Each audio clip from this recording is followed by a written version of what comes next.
Hello everybody, welcome once again to Speedway Gladiators, the program that looks at highlights here at the Robertson Prestige International Speedway. So what is it about stock cars that attracts you to it?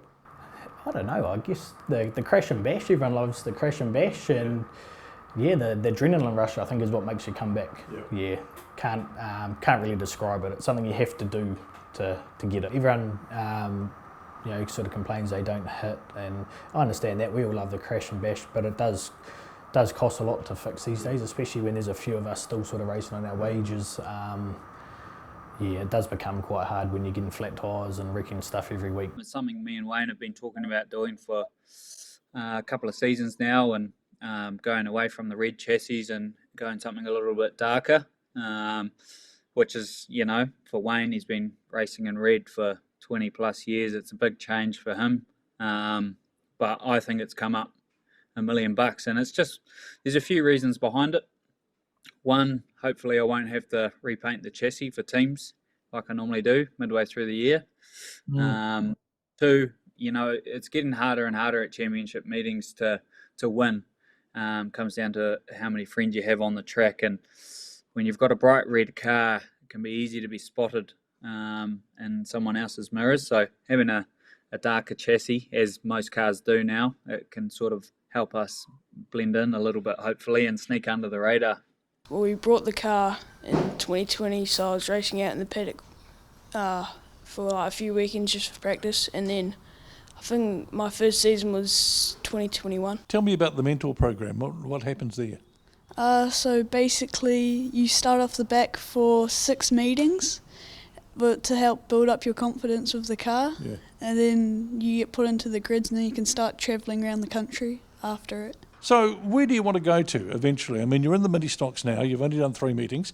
Where do you want to go to after this? Are we talking stock cars? I want to go into either a mini sprint or a TQ. All right, well, Ashton, what are your thoughts? After mini stocks, and you're still going to be there a while, because you might want to go to adult mini stock after this one. No? Oh, so where do you think you might head? Oh, I was thinking like super stocks, but it's pretty pricey. Do you want to go to stock cars first, then to supers maybe? No, I'll just jump into super. Yeah, well, that's what Trent James did, and he seems to be going pretty well. So, what primarily is a steward and the chief steward, and what are you guys responsible for? Dave, I'm virtually responsible for the running of the meeting. If anything, any issues, they all come back eventually to me if anything arises. So hopefully I work liaison with Puck during the meeting or prior to the meeting, and make sure that we've got all the various staff, like fire extinguishers, we've got people out on the tracks, we've got St John's there, all that comes back to me. That's my responsibility. All right, let's look at the mentor program. Is the mentor program for, say, mini stocks and stock cars different, or is it very similar? Virtually similar. The basics, although the young people that are coming into the sport, the 12-year-olds, they don't know anything about Speedway unless they've been here with their parents. So what we've got to do with them is take them right through from, where it starts, walking into the arena, bringing their car in, going right through the whole situation to safety, to know what Speedway New Zealand expects, the rules, all those sort of issues. Whereas a more mature person, they've been often round Speedway or they've seen Speedway, and a lot easier to work with those. I think one of the big things is you meet so many people that are down-to-earth, average sort of people that you can work with each week, and they become your friends. And I mean, you do business with them, you meet them socially, and there's a really great crowd of people. It's the sport's certainly evolved. It's certainly changed. Has it got harder on the track? Not really. I was brought up racing against Dave Evans, Barry Hunter, Tony McClanahan, all these old tough drivers, and they certainly gave you the argy-bargy if you're in the way, and you hit the fence as hard as you did then as you would today. But I mean, obviously today with the sport evolving, there's a lot more faster cars and competitive drivers on the track at once, where before there was probably, a handful. It's a serious drug, isn't it, the Speedway? We can't get out of it. Dave Evans come up to me, and Dave Evans is a really nice person, I actually kind of idolised Dave Evans. I always have, and I think the whole Speedway community know that Dave Evans has always been held in high regard. I used to watch him when I was a young fella, and then I raced against him and all that, and I was lucky enough to buy his car, and I was probably lucky enough that he talked to us, because he's very selective on who he wants to talk with. But he said to me a few years back, he goes, I don't mean to say anything out of place, Wayne, but he goes, just so you know, there is life after racing when you're ready to retire. So I laughed at that. I laughed at it, but now we see he's back. Now we see he's back racing there in the old cars, so he's certainly enjoying that as well. And People look at the track and they just think, well, it's dirt, it's clay. Why do we need a new track? Well, we were running out of material. The track was getting quite hollowed in the middle over the years. We're probably 2 or 3 years since we've done it, so it needed topping up. So we ripped the track first and got some clay from nearby and some lime from over Markuri Way. Put about 400 tonne in total on, and rotary hoed it up 3 times and laid it back down and rolled it quite a bit. You say you needed to top it up, so obviously the material was disappearing, leaving. Is it all leaving under cars and on top of cars? Well, it leaves on the cars. The cars take a bit away each week, and obviously we wash down the whole stadium every week.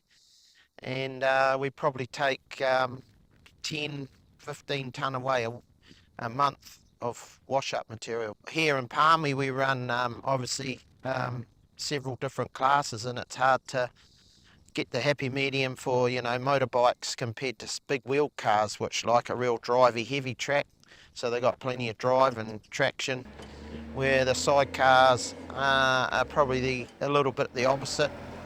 Don't like the heavy track, but like a nice drivey track. So it's a bit of a happy medium. That's why we put a bit of lime in it as well to, 1, help bind the clay together, and 2, make it multi-purpose really. We're lucky in Palmerston here. We've got a good team of guys behind, especially like Sir Robbie Anderson, the grader driver.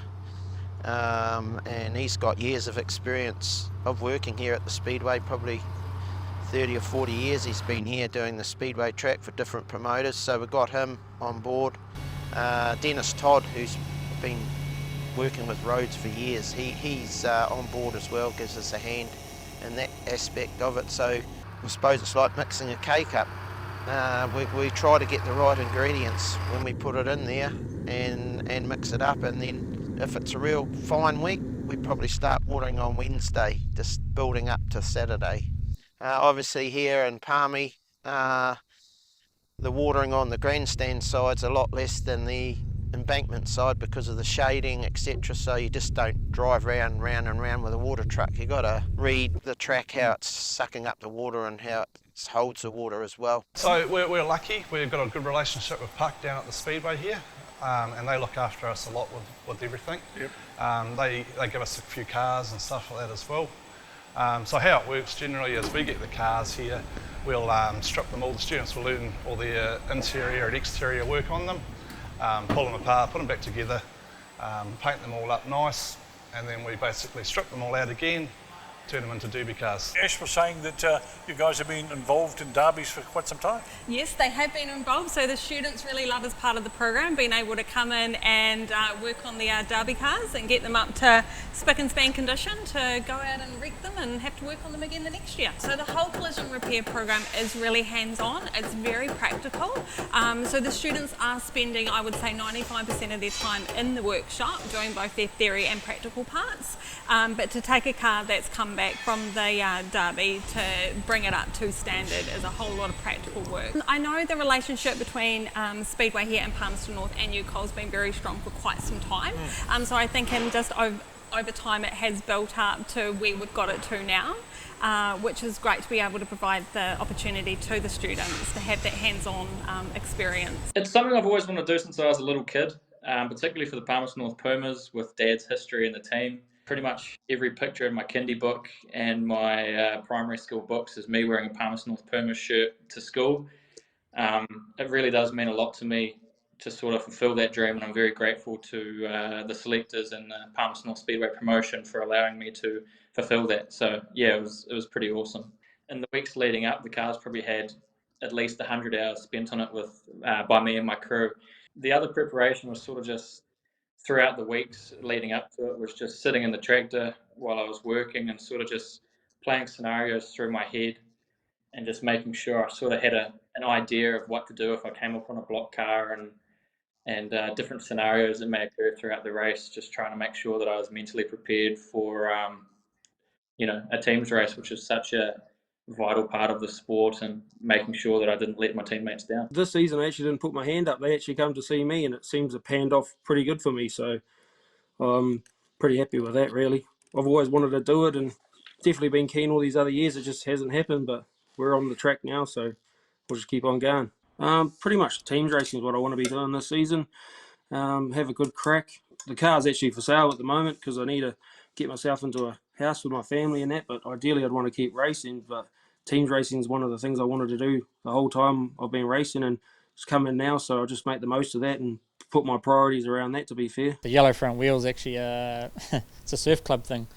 So when I used to build surfboards in Gisborne, we used to put yellow tips on them. So, if you had a close call and the referees had to make a call, they always went for the brighter colour. Yeah, okay. So it's an old trick. So in the event of needing to stop somehow, if someone's crossed up in front of you, what's the procedure? What can you do? I'll either chuck it sideways and then Jackson will jump up on the back seat and put all the drive on the back wheel, and that sort of kills it. And this one's designed to use the third wheel, so you can actually use your third wheel as a bit of a brake too. As Jackson gets up, it'll preload the third wheel and dig it in a bit more to haul it up. But 9 times out of 10, if the guy's crossed up in front of you, you're going to hit him. You're going to hit him. Is it a handful? It's not a handful, but you're on the money. Like you got to be pushing every lap, but you got to be thinking every corner. It's totally different to drive than a super stock or a stock car or whatever. They like that highline stuff as well as they like the black track as well. And I was cutting through the middle. That's the difference between a 4-bar car and a torsion car like the Flynns and stuff like that. We can change our line very easy and cut through that black, and that's how you get through the gaps in it, because they are big cars. They definitely are big cars, but they're just awesome to run. They're just totally different, in time of my life, it's great. Last weekend at the Bay Park up there with North Islands, we had it on the money and it was going good. We come from 10th to got to 2nd and back to 4th, but it's on the money now, and it's just driver talent, and it kind of runs out halfway through the races. Like I'm not used to these 20-lap, 25-lap finals, and it's just seat time, and they're cool cars. So different from a Superstock. Oh, Superstock's easy to drive. You wouldn't think it back. You asked me last year or the year before. When I was, or a few years ago when I was top of the game in the Superstock. They're hard to drive to a point, but you get in one of these, they're totally different. Like any night you can put it in a trailer after a race like that, it's great. But you need to rub the wall. Their track was perfect out wide, eh? Yeah, and you think the new track's made a big difference? Oh, it's nice. It's got it hadn't had a berm there or grip out by the wall for probably 5 years, and it's come back and it's awesome. Even in a Superstock would be great, eh? Running that high line. All right, now let's look at what you look for in selection. They've got to be enthusiastic. They've got to have the gear. They don't always have to be the best drivers. We've had guys over the years that have not had the success on the track, but they've had that desire to go teams racing and they've really wanted to do it. They've also got to have the backing. They've got to have the spares package. They've got to have the right attitude. They've got to have the family on board, the pit crew. The whole deal has got to be right. And there's some great new ones coming through, the likes of Daniel Burmester, who we had in the Panthers last year, stepped up big time. He just is your perfect example of how someone can be struggling to get there, but you put them on the big stage in the big meeting and they rise to the occasion. The other new one is Mike McCarthy, who did, I think, one race in the Mustangs last year, following on from Teams Champs when Jack got injured. He did some very good meetings in Jack's car towards the end of last season. He is very, very enthusiastic, and likewise he is Scott Myers' son-in-law, so he's got that behind him. But apart from that, he's very, very keen to do it. He wants to do it, and he'll get there because he can drive, and he could be one that could step up. So I suppose it started, obviously my old man Paul Jewell, he raced a modified late 80s, early 90s. I think he was the New Zealand modified champ in 91. See, I didn't know that, really. Yeah, so okay. I think, yeah, 91 season he was the New Zealand modified champ. Okay. So I was obviously a young fella and sort of went around the tracks with him. And then a few years on from that, Gary McKelvey raced a super saloon, so I was 15, 16, and I crewed for him. And a couple of years on from that, Jack started racing a sprint car again, and I crewed for him, and I think I crewed for Jack for 10 years. And in that time I started scrutineering as well, and then when he retired sprint car racing, I bought a mini sprint and got into it myself. My plan was I was going to do 3 years in a mini sprint and then jump in a sprint car. And I did 10 years in a mini sprint and then went midget racing. I've sort of struggled the last 18 months in the midgets, like just trying to, old habits die hard. You know, I'm too used to a wing, too used to driving a two straight, so I've just got to sort of let them hang, so to speak, and send it in a bit more and just stop worrying about it and break some stuff and go for it. To be honest, I would be happy qualifying and finishing features. If I'm in the top 10, I'm happy. That's sort of where my aim. You know, you've got to see it pretty realistic. Like you say, it's a very competitive class, and there's a lot of good drivers, and there's a lot of people that have been doing it a long time. Yeah. I mean, like we were talking about Pickens the other night, and like he's the same age as me and been racing midgets 20 something years, I think. No, I definitely was a kid that went to Speedway and watched and always dreamed of racing Speedway. Never thought I'd have an opportunity to. Did my OE in 04, 06 and came back, and mini sprints had just started in Palmerston North. My dad, Jeffries, had bought a car, and my brother-in-law Sheridan O'Hara was racing it at the time. And I got an opportunity to take over when Sheridan had finished, and went out to Harrisville and had a little skid, and they couldn't get me out of the car for the rest of the day. I was kind of hooked after the first drive. Got a seat in this, and once I started just racing these, I just loved them. The speed of them, the agility of them, just kind of suited the person I am and the way I like to race. And most of us these days have gone to the Toyota Blacktop. So it just runs on 98 pump gas. You're limited to 11:1 compression rate, and it's standard engine refresh practices. Most of the motors or the cars that are running Toyotas are about 160 horsepower at the wheels. So just briefly explain the setup, what's involved in a setup of a mini sprint. So it's just what is stagger for a start? Okay, stagger's just so simply the difference in tyre size from the left side to the right side on the rear.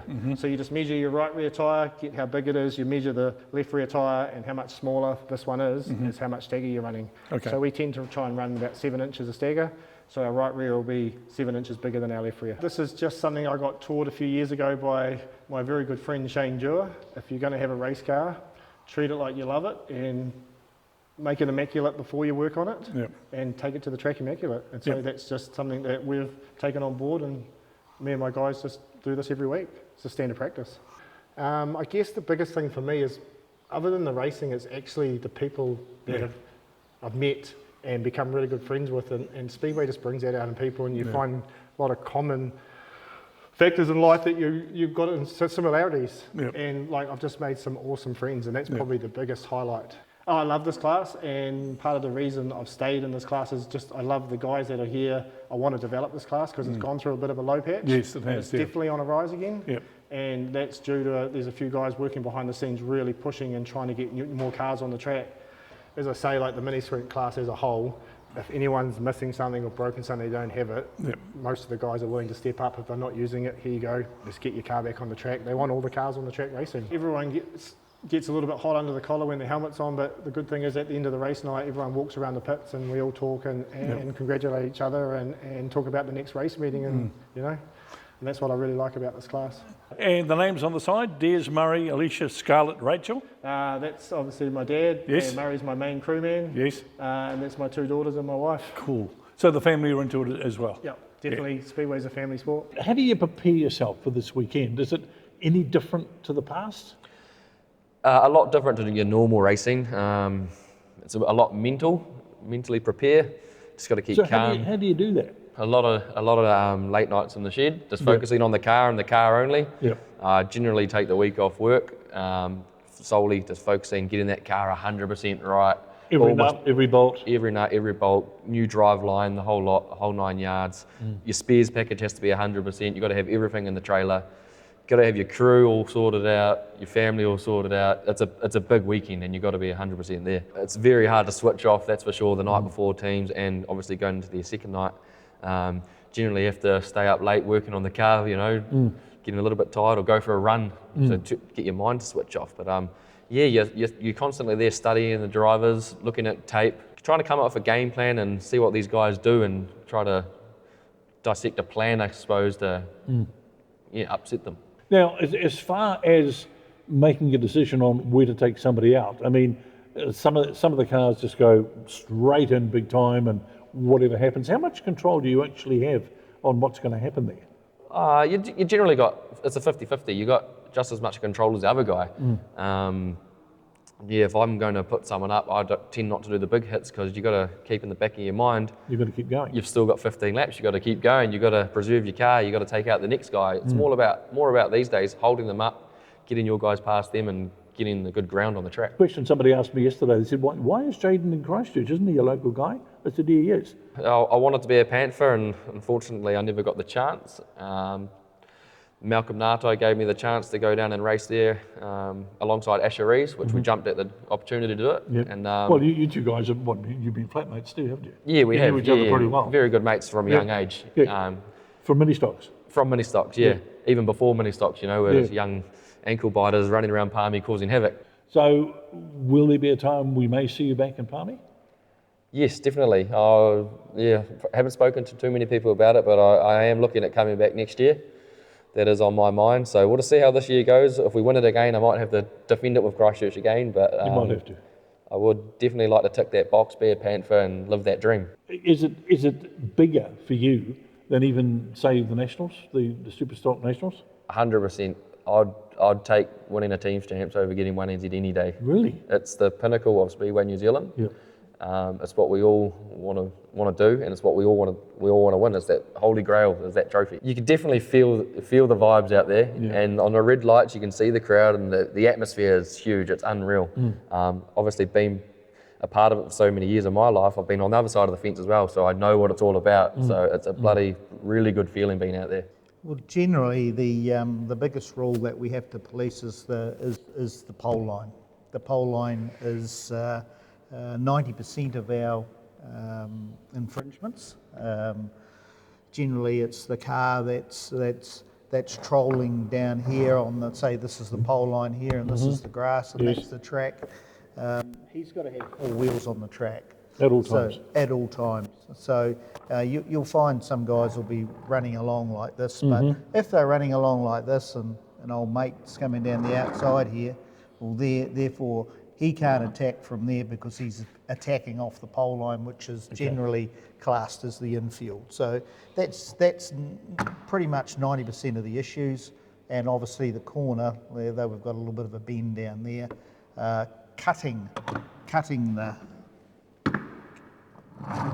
corner Across here the corner, to attack this fella here.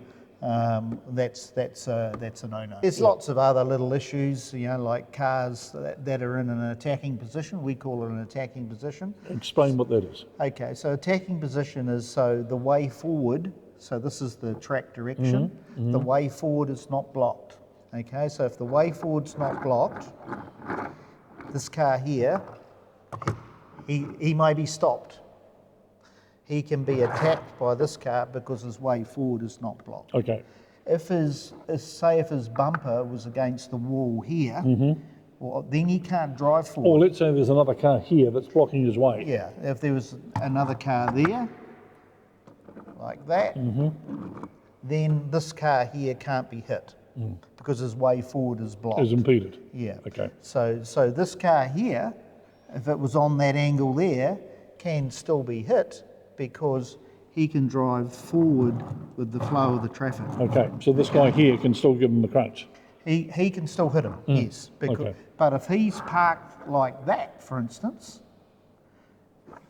then he can't be hit. No, because he's not going in the direction of the race. He can't back with the flow because he's against the wall, and the only way forward is against the flow of the traffic, so therefore he cannot be hit. Okay, let's look at another aspect which I've noticed over teams races for a great many years, interference, outside interference is what they used to call it.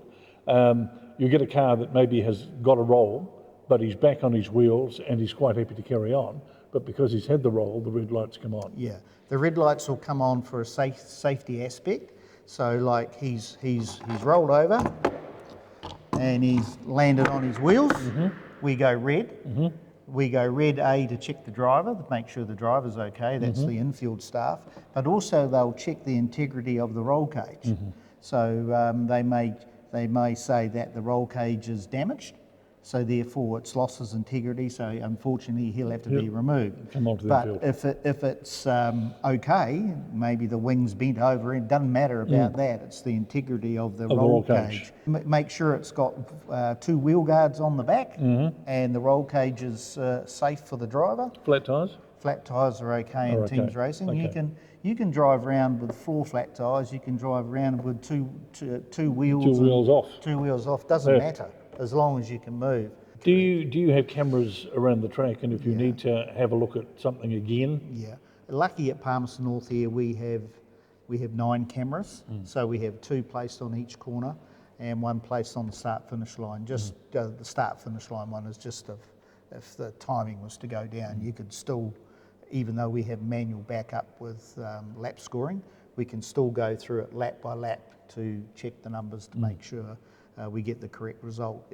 Generally, like last year, what I was doing on a red, just if everyone was just moving a little bit on the red, I would go immediately into the cameras, check to see where the red lights are instigated, the order, and then reposition them in that order. You can talk before you go on the track and you can talk after you come back in, but while you're out there doing it, you can't communicate. So you've got to just try and hope that, and there's a lot of trust in each other, because I know going in, if I'm going to go steaming into a corner and it's not right, you get a feeling. I know the feeling of the bike, I know how it should feel. If it's not right, I have to back off and because you got to, we don't want to crash, you got to make sure that the team's going to get home.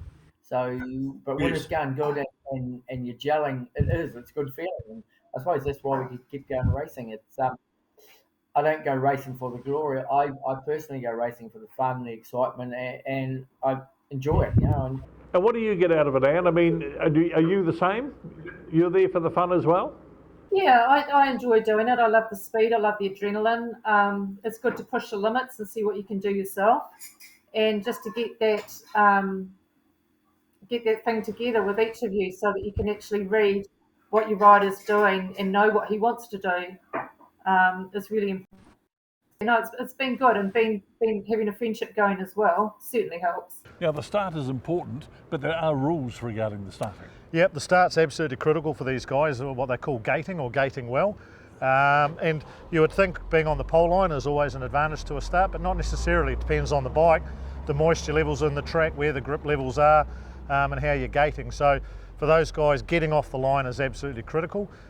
Judging the clutch, the revs, and also the swinger plays an absolute key role, getting their weight in the right place. The rules have changed a bit over the years. There used to be a line, not anymore. So the current ruling for the refs to judge is another bike didn't impede another bike. Right. So basically, you've got to go, and if you end up crossing the line, you cannot take another bike out. If not, you can be sent infield, or it'll be a restart depending on the nature of it. Now, Ross, you've spent some time putting a draw together. What do you have to consider? Oh, the draw is the most contentious thing out there, to be honest. I mean, everyone's I know, an expert. I know you've what's named it. Yeah. I won't use the word. No, I'm just kidding. everybody thinks that people, fix it. Absolutely. Rob Miller knows I rig it every time. Well, of course he does. And that's why he's on the gate or out on the wall every race. That's why he gives you $1,000 every night. Absolutely. So it is incredibly involved, the draw. What do you have to consider? Well, the maths is actually quite phenomenal, and just as a by-the-by for anyone who watches the Speedway GP solo bikes, and it's the format, it's a very similar format, I believe, that we're running for our finals night, which is the 4 bikes, 20 bike format. Yep. A guy did his doctorate thesis on mathematics on making that draw and how to get it. So you've got to have every bike race every bike. No one races the same bike twice, and you've got to try and spread the gates. So no bike has, all 5 races off the pole. Yep. For our qualifying format and on the other formats, it's impossible to get it what's called a perfect draw. Yep. Simply because you don't have enough races to race every bike. If we've got 30 odd bikes, I think we need 35 races to have everyone race everyone and then try and split the gate. So you've got to make it as balanced as possible. You've got to try and not have everyone, or you don't want the same 3 bikes, for example, racing the same 3 bikes in all 3 races. And you've got to try and give them a wall gate, a middle gate and a pole gate. And if you don't get a wall gate or a pole gate, you'll get 2, 3 and 4, 3 middle gates. So it just basically evens it out to give everyone a best shot. And yeah, when you do the draw, I've been doing them for over 12 years now, and you try and fine tune them and do them and get the numbers right and get the balance going on it. Yeah. And if you change one thing here and you think, oh, that doesn't look right, or, on some of the shorter formats when we might have only 15 bikes here or something like that, he's racing that guy twice. So you put him in a different heat, next minute, 2 poles. Or you've now created a problem. You moved him with another bike and he's racing 3. So there's a lot of maths. And just briefly, when did you start in the mini stock? I started about 4 seasons ago, so this is my 4th season. So I started at the end of 2020, started racing in the club mini stock and really enjoyed it. So just decided I want to carry it on. So we decided to buy our own car. Yeah, and you went from there. Yeah. Now, why did you decide to do it? I've always grown up around Speedway, and I just kind of wanted to have a go and see what it was, all the fuss was about. So I was like, actually, I want to have a go. So I just jumped in and I started loving it. You would have had a ride on the bike before you went into the mini stocks, right? Yeah, so I started riding on Dad's sidecar at, I think I was 9 at the sidecar have a go days, and I've just always done it. Last season we got to go up to MIP, and I got 3rd senior girls overall. Fantastic. I'm pretty proud of. Just didn't have the best meetings up there, but just consistent races. MIP is kind of our New Zealand's, but it's unofficial New Zealand's. And I just want to see the 1 and 2 and 3 and Z on the side of the cars. Yeah, Would you agree with that? It would be awesome if we could do that, and I would so want it to be 1 NZ. Yeah, of but course, of course. You always got to aim high. Yeah, but you do. I reckon it should happen. Yeah, what do you think, Rach? Do you think there should be for the adults too, 1, 2 and 3 and Z? Definitely. Why not? Adults work. Doesn't have it. Yeah, adult class. You're working just as hard as the other classes, and the competition is still fierce. Yes. Yes. Yeah, it just comes down to an age number thing, and you get those young guys just fresh out of youth, and they are quick. Rachel, when did you start, and why did you start, or did you just get heavied from home? So we bought the mini stock for Ella's 2nd season. Yeah. Oh, we bought it halfway through the 1st season when you really loved it, and we let our mate race it for about 3 meetings, and it was I want to have a go, but I won't start in our mini stock until next season to let Ella have her first full season by herself. So what was it that decided you to get involved? I mean, usually you get someone like, on the sideline helping Ella, da-da-da-da-da. But no, you got yourself a helmet and you jumped in yourself.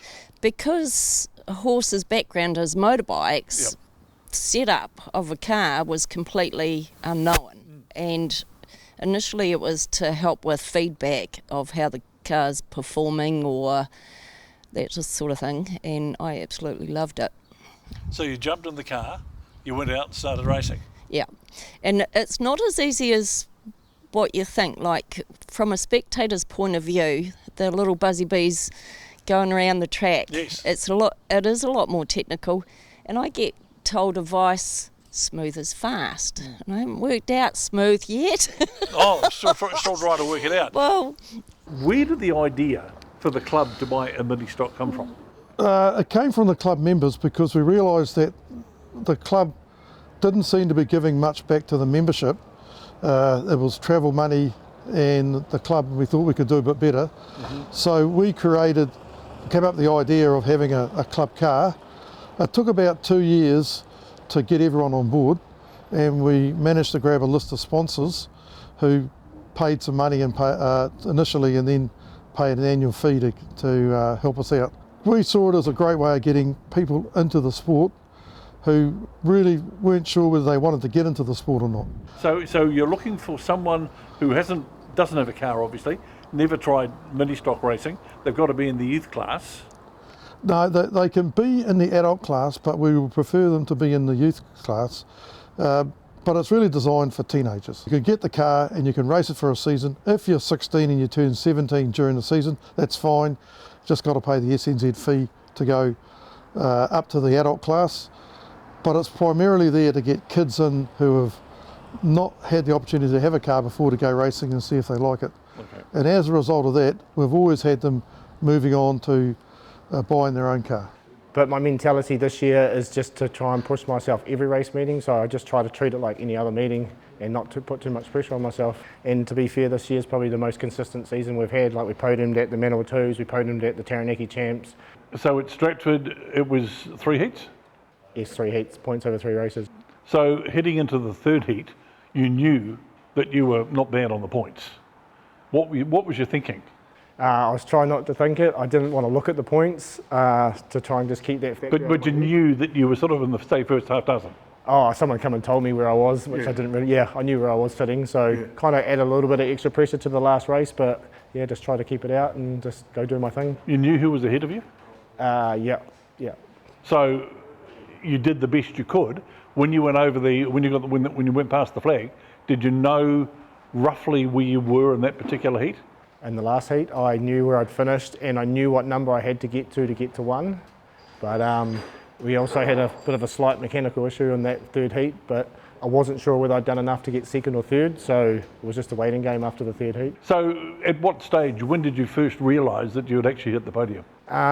They called the top 5 cars out, and they called them out in an order which I guess might have been the order, and they called me out 3rd, so I kind of assumed then, and then when we went to the shed, we were trying to find out for a long time, but confirmed, but no one really confirmed it, but yeah, it was a bit of a waiting game really. You've got a bunch of people that are behind you, you've got a bunch of people that help you, got the family. What was their reaction to a 3NZ? They would have been over the moon, wouldn't they? Oh, absolutely. Like, it was my old man Des that got me into it, and I guess I felt like I owed him a number for the time and effort that he's put in, and he's the same as me, like just so stoked to walk away with any number was a goal there, so yeah, it means the world to both of us. And having a good crew behind you, and I couldn't do this without my 2 main men, my old man Des and Murray, like they just put the hours in the shed and they back me 100% at the track, and they just do what I ask. So it's a whole package, like it's not just me in the car, it's the whole crew and everything they do and we do together. And the family? Oh yeah, I had my youngest daughter Scarlett there, and she's my #1 supporter at the moment, and she was pretty excited. And then since New Zealand's, we had the Can-Am series where the Americans and Canadians come around and run with us. So we raced Friday night at Palmy, where I managed to win that night but blew my motor in the last race. And then on the Saturday night, went over to Wanganui, and a guy, Shane Gribben, gave me his car to race. Out of the blue, just said, here, take my car. So I went to Wanganui in his car and managed to win that night over Wanganui too. Yeah, I think it's time we bring Dad and your biggest fan over. Come on, guys, come into this. This is the number one fan. Dad, are you #1 or #2? Is she #1 or #2? She's #1. She's #1. Yeah. And you're riding behind. Yes, and she takes over when Nathan's getting ready to go out to race, don't you? You want the helmet and the gloves and. So you'll be pretty proud of Dad this year, eh? Yeah, I would say so. Yeah. Not everyone gets a 3NZ, even better. Something very special is happening this weekend. It's the Brent Lowe Memorial for stock cars. Brent Lowe was a very, very popular driver here some years ago, sadly passed, but we've decided to find out a little more about Brent, his love of stock cars, and what's happened since he's passed. Well, would you believe it?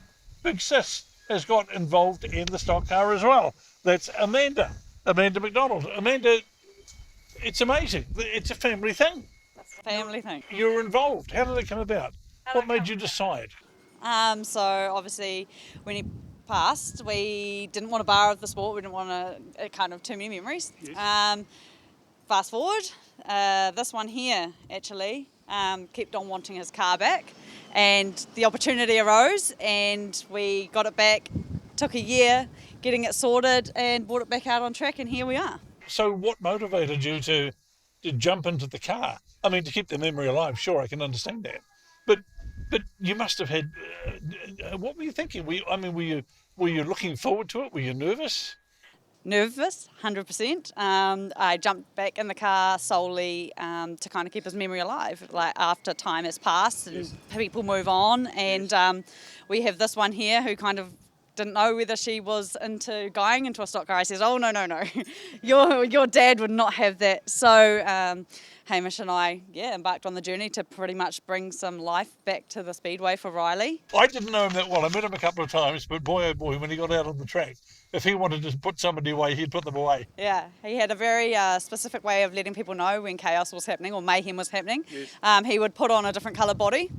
And he would go out there and he would turn right on anyone and everyone. It didn't matter who you were, he turned right. We couldn't be out here doing it without Brent's racing family that's just embraced us. So all the those whole people. family's in behind from It's not grandma. grandma, but I'm talking about like the moment we came into these pits, the amount of people that raced with him that were just stoked to see the car back and have helped us out immensely. So there is all of those guys. Like we wouldn't be here. It's a family, isn't it? It's 100%. Yeah. It's always fantastic when the Brett Lane Memorial comes around, because I don't think there's a driver in Palmerston North that does not want to win that trophy. So have you got any sort of last words for Auntie Amanda before the weekend? It's only a few days to go now. Probably try hardest. Yes. Crash into people. Don't ruin the car too much. No, just so we can fix it for the next week, right? Yeah. Yeah. It is a hard place to be. It was very hard. It's hard sitting in the seat. It's hard sitting where he sat. It's hard trying to fulfill those boots. And I'll never fill them because they're his boots. And he can keep those boots because that guy was nuts, in my opinion.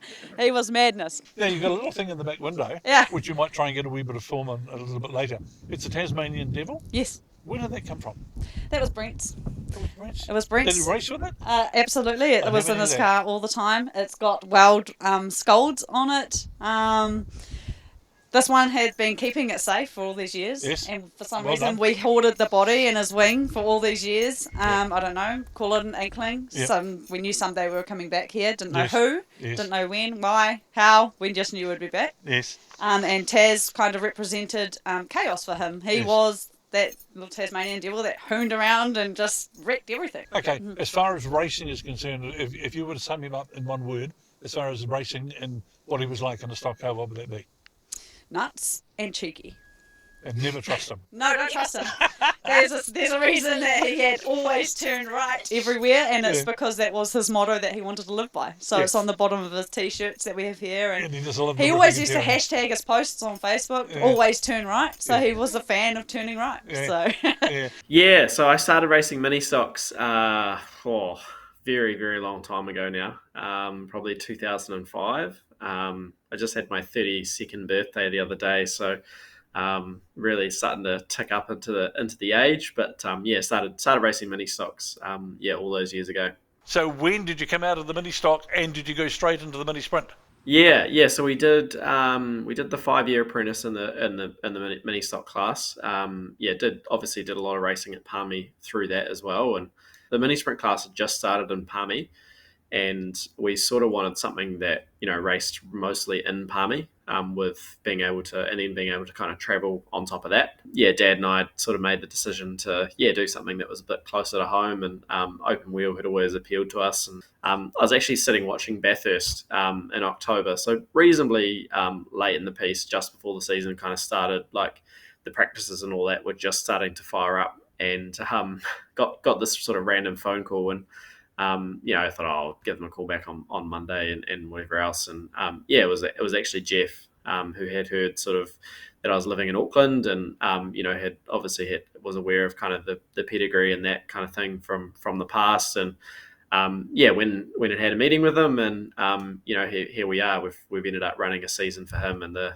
99M sprint car. I remember back to the very first time I drove the sprint car, because we didn't really get any of the practices or anything in. We were just straight into first night at Bay Park, which is obviously also the fastest track in the country for sprint cars. And it's been a very steep learning curve this year, because the class is in a very, very good place. There's a lot of very, very talented drivers who have been doing it for years and years and years. So to be a rookie and come into it racing against the likes of Rodney Wood and Jamie McDonald, Dean Brindle, Jonathan Allard, even my old mate Jamie Larson, who him and I have had lots of battles over the years and all that sort of thing. And racing against guys like that, guys and girls like that, it's a very, very competitive field. So you jump out in the saloon. Sometimes it's a super saloon. Oh yeah. I'll do that if one of the girls doesn't want to race, and the numbers are low. I won't do that at a championship meeting. Like if Danny decides she doesn't want to race and Ashley's racing it, I'd rather stay out of the car. Yep. I'm not after any wins, I've been through it all. I'd rather get her going to the front, and standing in the crowd or off to the sideline. I can tell what that car wants way more than sitting in the car behind her or in front of her or something like that, and her come in and go. You can look at it and say, we need to do this, we need to do that. The car's not doing this. Well, I can look at the car. I can look at the car. It enters the first corner, and I can tell you what it's going to do all night. Were you expecting the girls to take it up as well? Well, I waited for them to ask me if they could have a mini stock, yep. And that was Danny. So I didn't push it upon them. She just said to me one day, "I'm going to be 12 next birthday. You better make me a car, a mini stock, And you had to? No, I didn't actually. I didn't actually get one done. So I bought an old one and did it up. Yeah, I did it all up and that, and so she went out her first season on that, and then her second season I bought 4 mini stocks, and for 4 different people, and 2 of them for my girls. So Ashley's one sat there for a whole season, not being raced because she hadn't aged in yet. So she's 2 years behind Danny. So yeah. So next season, more of the same. Next season, yes, it's a hard call on my part. I'd rather concentrate on the girls, get their cars going. Danny's car needs a little bit more engine work, cam change and stuff like that. Ashley's car needs freshening up. It's 3 seasons on that engine. God knows how many laps. Probably concentrate on that, and maybe a couple of new chassis in the wind for those cars. Yeah. Well, maybe not those cars, but those cars will probably be sold, complete or minus engines. It's going to be a hard call whether I actually want to sell Danny's car or not. It's sort of you got a bit of time to work it out. Yeah. So you got into it, and you started mini stocks. Yes. Yeah. Yeah. Didn't everybody? Yeah. We definitely, mini stocks have always had a really good field of cars even since I started. Tell me about your first mini stock race. A little bit of nervousness? Yeah, I was very nervous in mini stocks. Didn't have a great time with it. Never really won anything. Just kind of kept going. I didn't want to give up, but I didn't love it. One of my first races, I ended up basically getting straight lined into the wall, and I ended up bruising my kidneys and hurting my neck. So I think that sort of put me in a position where I was like, ugh. Well, Ashley, of course, is in saloons as well. Yeah. Competition between you guys? I asked your dad, who's the best driver out of the 2 of you? Well, Ashley is. She's got far more drive than I do. Yeah, that's what he said. He said that she's, I think bull terrier was the word that he used. Yeah. She's out there and into it and more aggressive. Yeah, and you're definitely. You're the gentle type. That you sit behind, Yeah, especially nowadays with 2 kids, I need to get that back. But you do make your car wide when you have to. Yeah. certainly in Palmy. Yeah, no, I'm getting there. I'm getting better now. Having 2 kids has been really hard, and I see that with a lot of other females in the sport that have been having kids lately and their struggles with it. So I'm starting to understand that now. But Is it a time factor with your family? I think so, but I'm not ready to kick the boot in just yet. I'll keep trying to push through that. But yeah, I think it's a major mental shift, and I've had to accept that. But So what's ahead? I'll keep going next season and In the saloon? Yep, and hopefully get more of my drive and confidence back, going back out next season. And Did you lose a bit? yeah, I think so. I've spent the last basically 3 years either postpartum or pregnant, so that's definitely had a huge impact on my racing. More women getting into it around the country? There, Are we doing enough to attract women into it? stock cars, yes. I think stock cars are doing pretty well. Other classes, not so much. I know there are a few women that race TQs, midgets, that kind of stuff up in Auckland. We've lost a lot of super saloon drivers that are females. I think it's just, maybe that just time where there's a bit of a lull in it. It picked up really well at one point, and we're going to have those Just keep it going. lulls. But we'll But you love it? yeah, I do. This weekend, it's the Manawatu Superstock Champs, weather permitting, of course. And one of the competitors in that is the man in 95p, Clive Elliott. Clive, you've been doing it for a long time. When did you start? I started racing in 1968 at Wellington, and then I shifted to Hawke's Bay and raced at Palmerston. Why did you get interested in stock cars? Did you regularly go to the Speedway track? No, that's the silly thing about it. I went to one meeting and the hairs on the back of my neck stood up, and I thought, shit, I'd like to have a go at this. And we went back to the workshop and built an old car. This is 1968. It was more or less stock standard. It was a 34 V8 truck that we converted to a car. Had like the 16-inch wheels and just the standard running gear. So you had a few bumps and grinds along the way. You had a bit of a health scare a few years ago. Tell us about that. I went for a blood test, and they said, you ever had a PSA test? And I said, no, not really. And they said, oh, we'll give you one. And then I had prostate cancer, and I had cancer in 9 biopsies out of 10. And at that stage, they thought it had got out of my prostate and into my bones, but it didn't happen, thank the Lord. So I'm still here. But then the car came along out of that. How did that come about? A few mates got together and decided that we're going to get you back on the track, young fella. Yeah, I said to Tony, can I get the plans off you and I'll build it myself, and me being sort of a bush engineer, didn't think I'd be able to do a good job of it. And he says, oh, we'll get a few mates and we'll build it for you and run a raffle and fund it and all that. And people donated money and Speedway parts, and it just evolved up through that. And I'm so grateful. So Clive, why are you still doing it? What's the pull that makes you get out there as often as you do? It's a disease.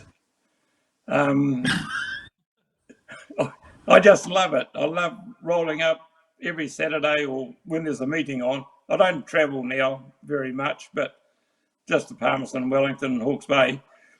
But I love the hype of unloading the car and getting screwed in the end and hearing the thump of the V8s, and when you're just in the pits, people come up and talk to you and say they met, or my dad used to come and watch it and back in the 70s and 80s, and it's quite a buzz. So that's the pull, really. Let's look at the seat itself. Got to be one of the most important things, safety in the car, because if you're going to get hurt, it's possibly going to be because your seat's not adequate. I know, to start, it actually has looked like quite a cool thing to build, looking at, for us and then for our racing as well. And definitely, you want to be held in the car, and just like I say, this is our motorsport's different to any other motorsport in the world. So if we can build something that's designed for what we're doing with the padding and the way your seating position in the cars and how they hold you, how they hold your arms as well, which you don't necessarily need in other motorsports. How do you start to make a new seat? We just kind of had a look around kind of the market around like what are those like what a lot of the NASCAR teams are doing with their kind of seats, and kind of headed kind of down that path, but stood them up a bit more for we don't need the layback of them. It's a lot better for our hits, just a bit more vertical. And just kind of develop that into our own product. And I would have thought that the back would be the most important bit, because that's where you're going to get a lot of the hits from behind. Is that right or not right? Yeah, to a point, but then you're always kind of held as long as you get the correct lumbar and all that stuff in the bottom of the seat, and you're kind of held there for the rear ones, but your sideways the ones that kind of throw the body sideways. You just need the extra, the extra strength through the sides. And you could go backwards, sideways into the wall. You could get the big shunt from the back. You've got to make a seat kind of that's an all-rounder. Yeah. Especially we try to look after the head. A lot of padding around the head and everything, just to try to keep the driver awake, just with the forces we go through. So you really want the head always forward without turning this way or that way too much. Yeah, there's a little bit, but we do run quite a tight gap for the helmet, just so your head can't get a run up and smoke the side. Yeah. And also, we've got 70mm of progressive padding in the rear and the right hand side, and then just 50mm on the left, just to suit the slapping the wall and. When somebody orders one, do you make it then? You don't have them sitting on the shelf, do you? Or? Nah, so we make them to order. We actually measure up our drivers when they order one, and we actually build them full custom to suit the driver. So that's kind of our difference that we're kind of pushing compared to a few of the others, which are a more generic kind of off-the-shelf thing, which it fits some people and doesn't fit everyone. Yeah. So as far as the seat is concerned, you do the metal bits. Do you do the upholstering? The seats go to Auto Interiors for Ricky Garth. Yep. They foam it and upholster it all, and again we work with the drivers if they want to go that far and come in and sit in it while we foam it up and adjust the lumbar and all that. So it's really like getting a suit made, isn't it? Yeah, pretty it's much. It's got to fit. Yeah. Guys, fellas, thanks for coming in tonight. Let's have a look at the Pumas and the season. Ian, I'll talk to you in a moment, but Stu, overall, this is your first season. Second. What were the second season? Now, what are the pros and cons then? The cons is that my win-loss ratio is still in the negatives from when I started last year. But the pros is we've built this massive, this awesome team culture, that especially this season, and it's real cool to be a part of. Obviously, we carried over a few guys from last season, and brought in a couple of new young guys that were really supposed to be just development drivers at the start of the season who've become full-blown right in their Pumas, and you can't ask for anything more than what those guys have done this season. So the culture you talked about, what culture do you want in the team, and how did you build it? You want drivers that are going to have each other's backs on and off the track. You want drivers who bring pit crew and family that are all there to support each other, to help each other out when we go away on trips. People get stuck in on the barbecues and in selling merchandise and helping out fix each other's cars at the workshops, and right down to just good banter and making sure everyone's just having a good time. And did you have that kind of camaraderie in the last 25 years? Is that what you tried to achieve as well? Yeah, we certainly did, and back in the early days when we had the Peter Reeses and the Gary Davises and that, we actually had a good culture of, we had a group of guys. Just probably this year and last year we're starting to build on it again. Let's look at the season, highlights and perhaps the lower lights. Well, probably the highlight for me for the season is probably seeing a guy that was right at the bottom of the ranks coming in just as a development guy to probably being one of the best blockers out there for the stock car class this year is Ratia Robinson. And it proved it in Auckland. Cars couldn't get around him. They were scared to go around him. And You know, and even like the likes of young Jared Davis, he's coming in with leaps and bounds. And I'd still love to have a bit of a development team, you know, with some of these first, second season drivers and have a hit out against maybe someone like Wellington or Hawke's Bay with their first and second season drivers as well, and not break the Pumas up, but just have a few other guys that are, and girls as well, that are sort of keen to dip their toe in the water. The other side of the coin though is that, you know, you've got somebody who wants the team's race, but for whatever reason, sometimes it's not obvious, is just not fitting into the team, either in their personal ability or the whole team ethic. Yeah, probably like this year, like this year you would have seen a couple of guys actually, which, good on them, was actually going racing for another team like the Bowman Clouds that, you know, he hadn't even done no team racing. He put his hand up to go and race, help Kiki out at Huntly, and he ended up going to New Zealand for Kiki, you know. Young Graham Munn, he's another one. He just doesn't care about getting damaged. He put his hand up because they were short of a car. You know, people like that want to give team racing a go, and that's what we want to see more. You know, I guess also we can't thank Ian enough for what he's done over those 25 years. I mean, the work that he puts into it, the time and effort and the amount of bloody phone calls that you get. It's cool though, like this, Ian literally lives and breathes the Pumas, and you know, that's why they've been so successful as well. It's not just the drivers on track, it's in behind the scenes, and I think that's why, you know, they're one of the top 2 teams in the country when it comes to teams racing overall. If you look at all the stats, so it's been good having Ian obviously a part of this. I remember you told me some time ago the secret is to get off the line, preferably in front. Helps. And to get to the corner in front and stay there. It definitely is. It makes it easier to get your starts right. I believe it's 80% of the race. It can be quite tricky to pass in a sidecar, you know. It's supposed to be a non-contact sport. Sometimes we do have more contact than, say, even a normal superstock race these days. But it is hard to pass. But if you've got you know, a good enough combination, a good enough bike, you can make an outside pass or just pressure the team in front of you to make a mistake. And this bike here is number 24. Bike number, the 24th bike I've built. My good bike, number 20, actually started to rattle and knock on the dummy grid before practice.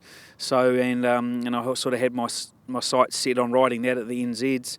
So that sort of blew the wind out of my sails a little bit, but we put our head down and set this thing up over the qualifying. I guess we would have been confident being on the other bike, but this bike here we'd only done probably 6 or 7 races on, not meetings, just races. Yep. And hadn't really had the time on it, but I build them all very, very similar, so I knew it was there or thereabouts. But yeah, the biggest thing was the psychological of having to change bikes. Yeah. I had my mind set on the other bike. The other bike's threw a spanner in the works, and we just had to do the job on this, and it was good. But yeah, I can't say it was easy. All right, going into the finals night, at what stage did you think we might just do this? When we drew the handle number 7 in the club rooms after qualifying, that sort of sets the field as such. Everyone else draws their handles, and I knew I had number 7, so I did my homework and found out who had what, and found the closest 2 rivals had outside grids to me, which was probably a psychological benefit for me. And then we had our first heat with Jamie Moon, and we managed to get the win over him. And for us, I sort of I felt a lot more confident or comfortable that we could probably do it at that stage, and the bike was good. And track was good too. Track was good, yeah. Track was great for the 2 days, you know. And not everybody likes a slick track. It suits us well.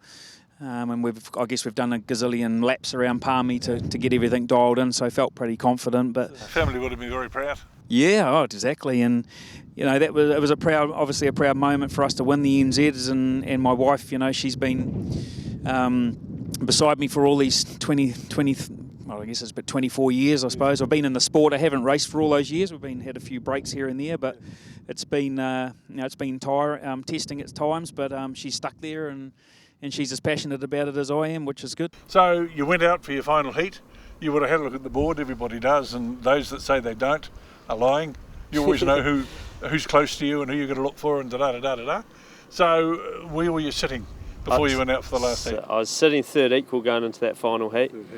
So yeah, it was just same thing towards the back, so make up positions and then see what games were about to unfold. And did they unfold? Not too bad to be fair. Yeah, just a few little things, but I got away quite lightly. At what stage did you realise you're taking it? Well, I knew I was up there at the end of the race. So obviously, you're not really thinking about the big picture during the race. Yep. Just focusing on what you can do to better your position.